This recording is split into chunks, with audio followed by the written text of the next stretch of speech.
দুঃখজনক হলেও সত্য কথা, আজকে মাগুরাতে এই শিশু কন্যা যে ধর্ষিত হয়েছে, দলবদ্ধভাবে ধর্ষণ করেছে, নির্যাতন করেছে, চিকিৎসাধীন অবস্থায় আজকে মৃত্যুবরণ করেছে। দেশের জন্য, জাতির জন্য অত্যন্ত ধিক্কারজনক ঘটনা।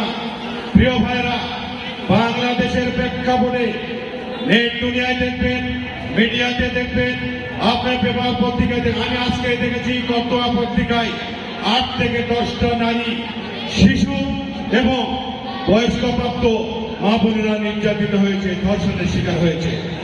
আজকে এই সমাজে অবক্ষয়ের দায়ী আমরা সাধারণ মানুষ।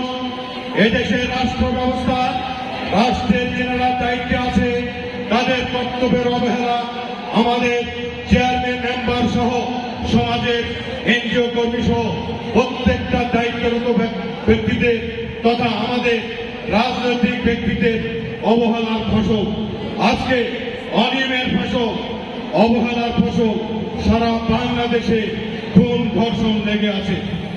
আমি অনুরোধ করব, এই ইফতার মাহফিলের মাধ্যমে আইন শৃঙ্খলা পরিস্থিতির অবশ্যই উন্নতি চাই। অন্তর্বর্তী সরকারের উপদেষ্টা প্রধান ডক্টর মোহাম্মদ ইউনূস সাহেবকে বলতে চাই, গোটা ওয়ার্ল্ডে আপনার পরিচিতি আছে, বাংলাদেশের মানুষ আপনাকে ভালোবাসে। বাংলাদেশের ছাত্র জনতার আন্দোলনের ফসল হিসাবে আপনাকে এখানে বসিয়েছে রাষ্ট্র ক্ষমতায়। এদেশের মাটি এবং মানুষের সেবার জন্য আপনারা এমন কিছু করবেন না, আপনাকে এদেশের জনগণ স্যালুট দিয়ে বসিয়েছিল, এমন কিছু করবেন না।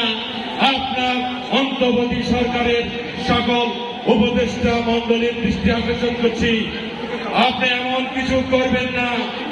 অতি শীঘ্রই দেশের পরিবেশ ফিরান, আইন শৃঙ্খলার উন্নতি ঘটান, পুলিশ প্রশাসনকে অগ্রগতি করুন এবং বিভিন্ন দাবিদার শিক্ষক মন্ডলী যাদের উপর যে পুলিশ নির্যাতন করছে এটা প্রতিহত করতে হবে।